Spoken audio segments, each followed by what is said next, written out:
जय श्री राम।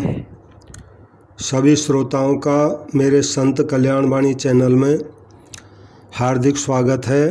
आज मैं श्री रामकृष्ण देव जी महाराज की अमृत वाणी के अंतर्गत जो बोध कथाएं हैं उसमें जो महाराज जी के द्वारा सुनाए गए उपदेश अपने शिष्यों को उनकी शुरुआत कर रहा हूँ। ये कई भागों में होगा। युगावतार श्री रामकृष्ण का जन्म पश्चिम बंगाल के हुगली जिले के अंतर्गत कामारपुकुर ग्राम में एक निर्धन परंतु अत्यंत धर्मनिष्ठ ब्राह्मण परिवार में बुधवार दिनांक 17 फरवरी सन 1836 को हुआ था। पिता खुदीराम चटर्जी एक अत्यंत धर्मपरायण, निष्ठावान एवं सदाचार संपन्न ब्राह्मण थे। वे श्री रघुवीर के उपासक थे। उनकी पत्नी चंद्रमणि देवी भी स्नेह, सरलता तथा दयालुता की मूर्ति थी। सन 1835 ईस्वी में खुदीराम जी गया धाम गए हुए थे। वहाँ एक दिन उन्होंने एक दिव्य स्वप्न देखा जिसमें भगवान गदाधर विष्णु उनसे कह रहे थे, खुदीराम, मैं तेरी भक्ति से बड़ा संतुष्ट हूँ। मैं तेरे घर पुत्र रूप से अवतीर्ण हो तेरी सेवा ग्रहण करूँगा। इधर जिस समय खुदीराम गया धाम गए हुए थे उस समय कामारपुकुर में उनकी पत्नी चंद्रा देवी को भी कुछ दिव्य दर्शन एवं अनुभूतियाँ प्राप्त हुई। एक दिन वे कामारपुकुर में युगियों के शिव मंदिर हैं, तो युगियों के शिव मंदिर के सामने खड़ी थी। इतने में उन्हें लगा मानो शिवजी के अंग से एक उज्जवल ज्योति निकली और तरंग के रूप में तीव्र वेग से बढ़ती हुई उनके उदर में प्रविष्ट हो गई। वे मूर्छित होकर गिर पड़ी, परंतु शीघ्र ही उन्हें प्रतीत होने लगा कि उनके उदर में गर्भ संचार हुआ है। धर्म ग्रंथों का अवलोकन करने पर ज्ञात होता है कि अवतारों के जन्म से पूर्व उनके माता पिता को दिव्य दर्शनादि हुआ करते थे। तो मैं इतना सा ही उनके जन्म का वृत्तांत इसमें दे रहा हूँ। ये काफ़ी लंबा है कि ये भगवान के अवतार हैं। भगवान ने ही श्री रामकृष्ण देव के रूप में अवतार लेकर जन्म लिया है। श्री रामकृष्ण देव के उपदेशों का बृहद संग्रह, तो उन्होंने जो अपने शिष्यों को कल्याणकारी बातें बताई हैं उनका संग्रह है ये, और बहुत ही सुंदर संग्रह है। ये रामकृष्ण मठ धानतौली नागपुर से छपा हुआ है। इसमें से आज मैं श्री रामकृष्ण देव जी महाराज द्वारा सुनाई गई बोध कथाएं आपको सुनाऊंगा। तो संसारासक्तों की दुर्गति, यानी जो संसार में आसक्त हैं, संसार में रचे पचे हैं, उनकी कैसी दुर्गति होती है, इसके संबंध में वो अपने शिष्यों को कथाएं सुनाया करके समझाया करते थे, क्योंकि कथाएं सुनाने से कोई बात जल्दी समझ में आ जाती है। तो श्री रामकृष्ण देव जी महाराज की वाणी है, भगवान कल्पतरु हैं। कल्पतरु के नीचे बैठकर जो जिस वस्तु की इच्छा करता है उसे वही वस्तु प्राप्त होती है। इसलिए साधन भजन करते हुए जब मन शुद्ध हो जाता है तब अत्यंत सावधानी के साथ कामनाओं का त्याग करना चाहिए। क्यों जानते हो, यानी रामकृष्ण देव जी कह रहे हैं ऐसा क्यों, ये मैं बताता हूँ।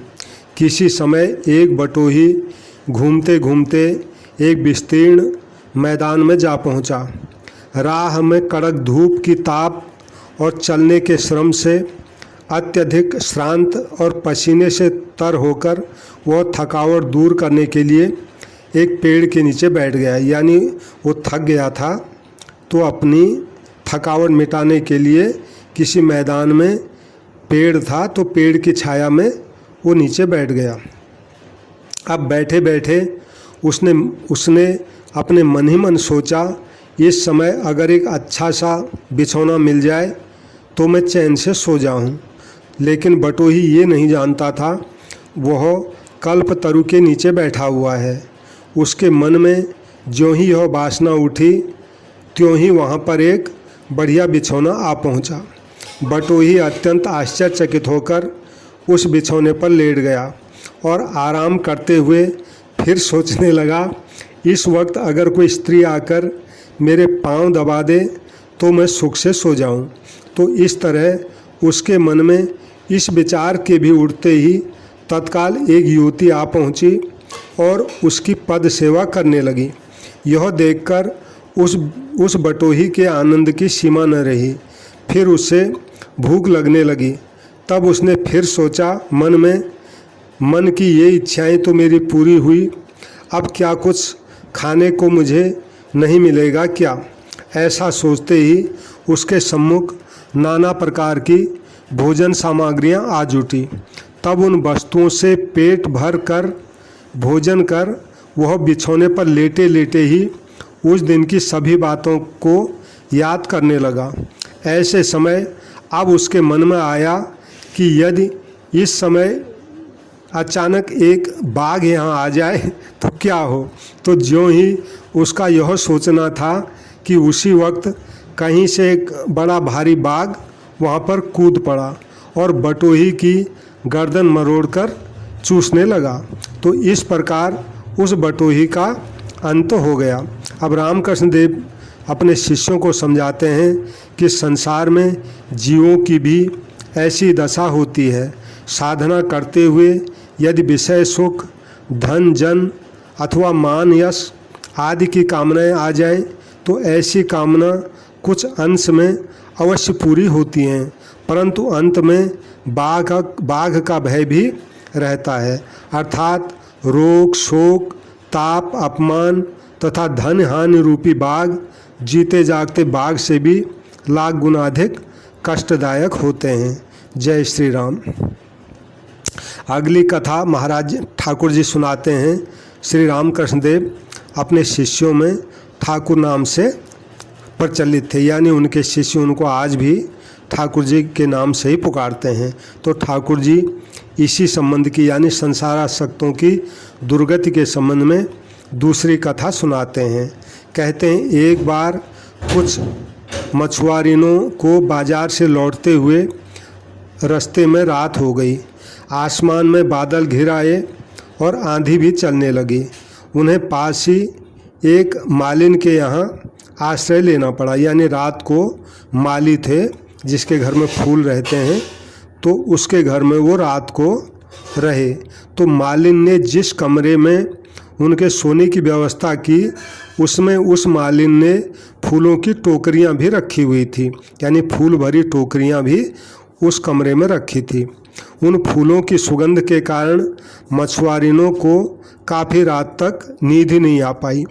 आखिर उनमें से एक मछुआरिन ने कहा, बाहर जो हमारी मछली की टोकरियां रखी हैं उन पर थोड़ा सा पानी छिड़क कर अगर हम उन मछलियों की टोकरियों को अपने सिरहाने रख लें तो उससे ये फूलों की जो गंध है ये दब जाएगी। यानी फूलों की जो सुगंध आ रही थी वो उनको खराब लग रही थी, क्योंकि उनको आदत पड़ी है मछली की दुर्गंध में ही सोने की।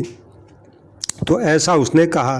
तो यह सुझाव सभी को पसंद आया और तब सभी मछुआरिनों ने अपनी अपनी टोकरियों में पानी छिड़क करके अपने अपने सिरहाने रख ली और देखते ही देखते वो सब जो है मज़े में खर्राटे भरने लगे, यानी उनको नींद आ गई।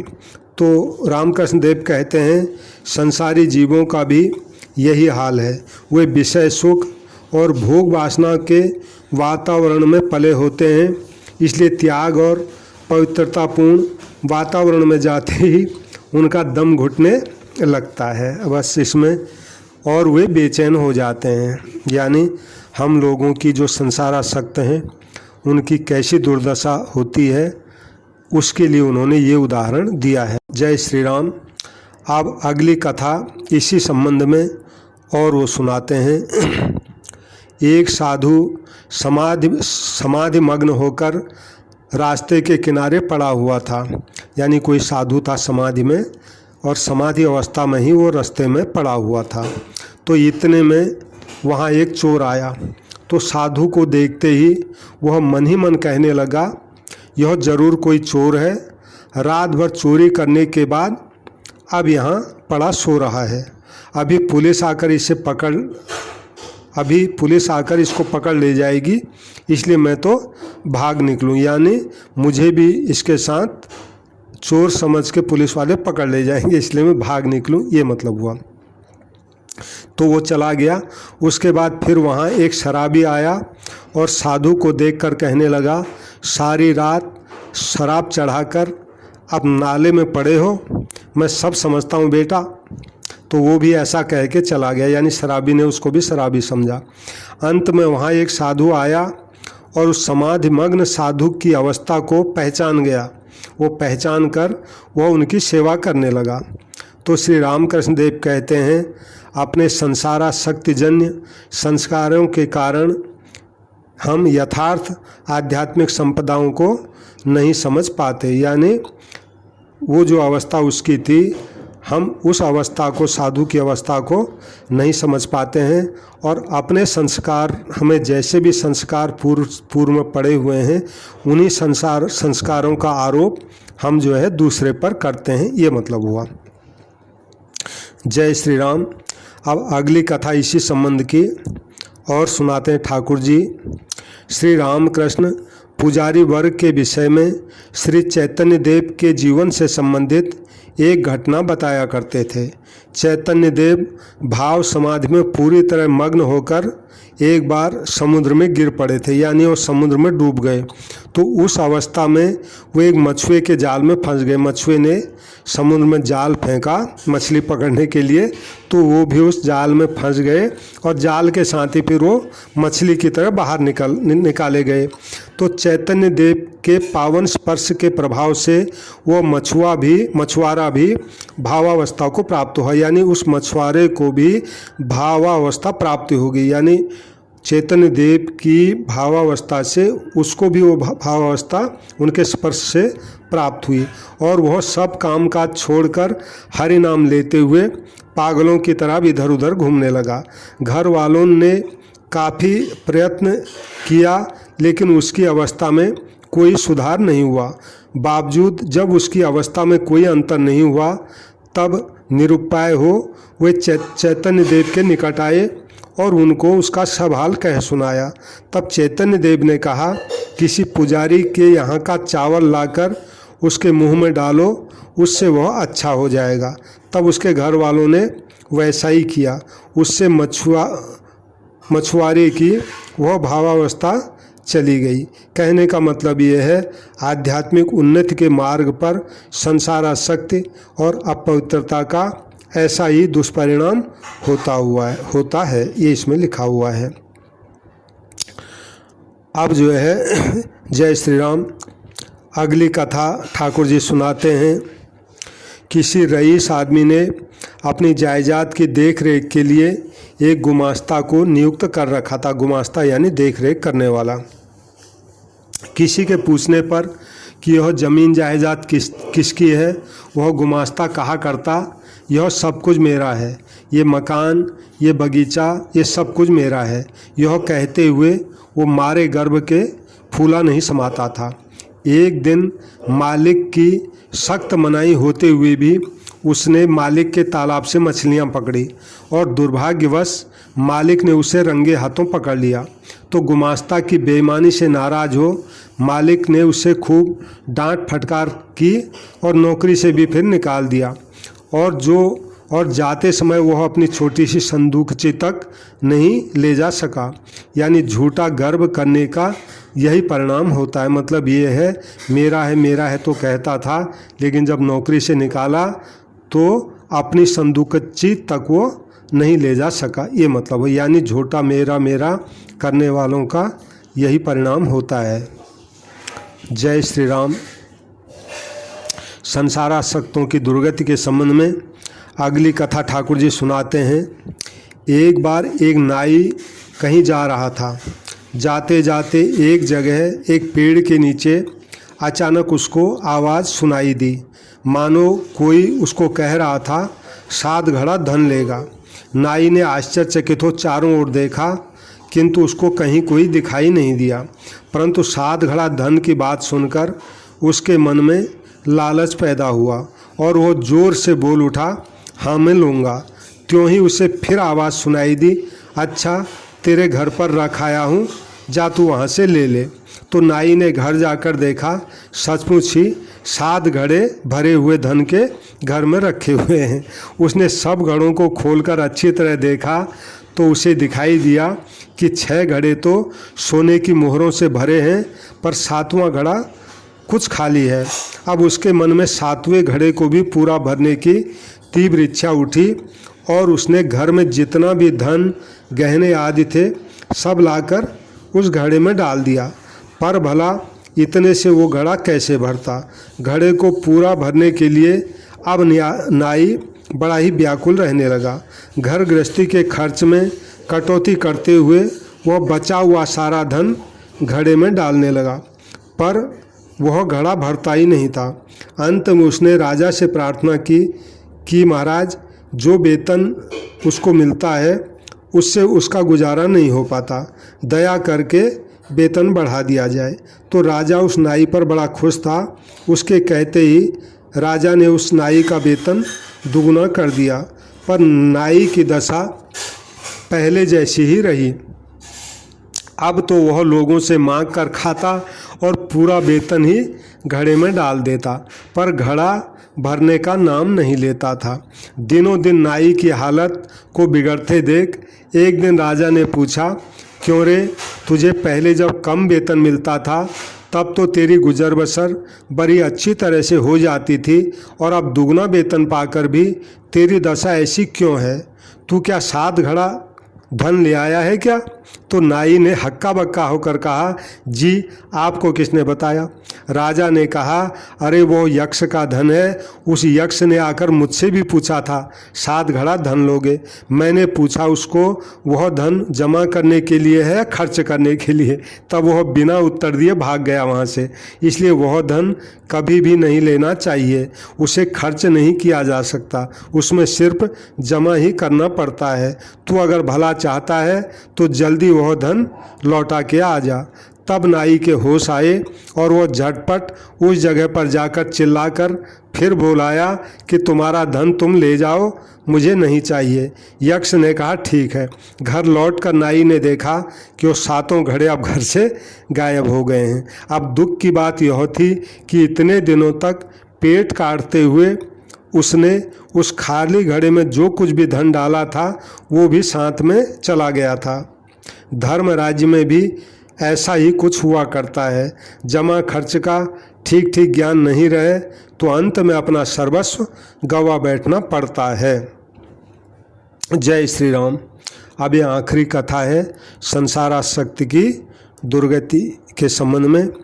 तो ठाकुर जी सुनाते हैं, आषाढ़ के दिन थे। एक बकरी का बच्चा अपनी माँ के पास खेल रहा था। खेलते हुए उसने पूछा, माँ, रास फूल खाने को जी हो रहा है।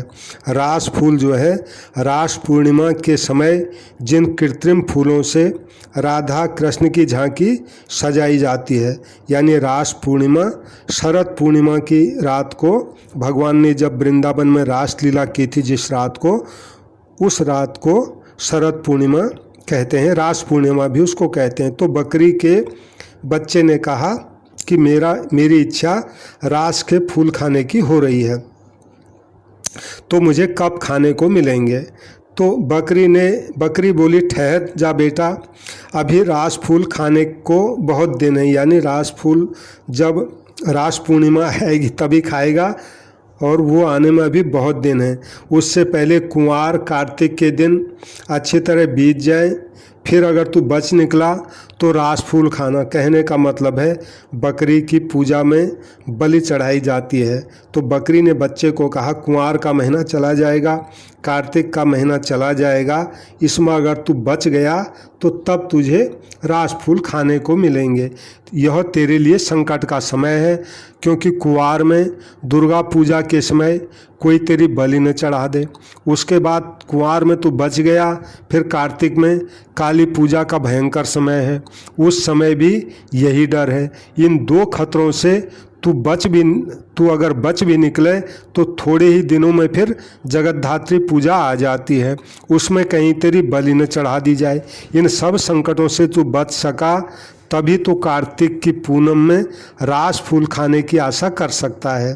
तो झूठी आशा से अत्यधिक उत्फुल्ल मत हो। जीवन में कई संकटों का सामना करना पड़ता है। तो ये रामकृष्ण देव ने ये कहानी सुनाने के बाद अपने शिष्यों को यही कहा कि झूठी आशा से अत्यधिक उत्फुल्ल मत हो। जीवन में कई संकटों का सामना करना पड़ता है। जय श्री राम। अब अगला जो है कामिनी का बंधन के संबंध में बोध कथाएं हैं।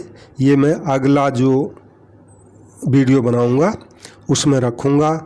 तो सभी श्रोताओं से मेरी प्रार्थना है कि अगर आपको ये ठाकुर जी की कथाएं अच्छी लग रही हैं तो इनको लाइक करें और शेयर करें। जहाँ पर भी संतों की कल्याणकारी बातें मुझे मिलेंगी मैं अपने इस संत कल्याण वाणी चैनल में उसको अवश्य रखूँगा। सबको प्रणाम, सबको राम राम। जय श्री राम, जय श्री राम।